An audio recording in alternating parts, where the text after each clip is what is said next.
Tonight, man's best friend recovers following a Nashville house fire. Crews found 2 dogs inside the home on Mount Pisgah Road in late February.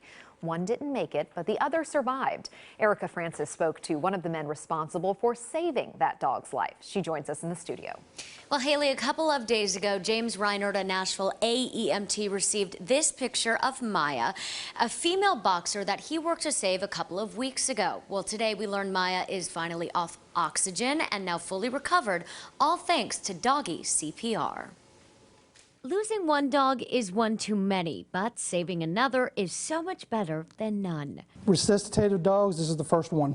James Reinert, an advanced emergency medical technician, has worked in the metro for more than 20 years, recently experiencing a first as a first responder. You treat every call the same. You go into it with the best intentions and do what you can within the limits of your skills and equipment. And on February 25th, that he did after flames broke out at a Nashville home. A neighbor came up and notified us that there were 2 pets in the house. The firemen went in, made their initial attack on the fire, their primary job, and they knew there was 2 animals. They relayed that information over the radio. They relayed back that they were bringing one out. They brought them to the ambulance. We noticed the animal was in immediate respiratory distress and immediately began supplemental oxygen.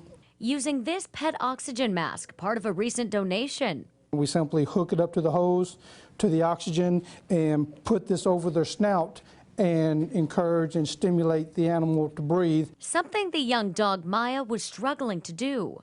We had to start compressions and to stimulate the puppy to breathe, stop a few times, breathe again, and then the mom showed up, and her words of encouragement, talking to the dog, you could see the light come back into the dog's eyes. A light coupled with loss. Unfortunately, we were unable to save her 6-year-old brother due to being overcome by the conditions of the fire. Unfortunately, it's part of the job. A job Reinert says wouldn't be possible without teamwork. This rescue, a combined effort from fire crews and EMS. A sense of accomplishment and just personal satisfaction knowing that being a dog lover, just knowing that I helped another family member with their puppy and their extended family. Well, over the course of his 29-year career, Reinert says he has taken a couple of courses on resuscitative efforts for animals, adding that CPR on a dog is pretty similar to a human. The main difference is that compressions on a dog are done on the side of the chest as opposed to the center. Haley?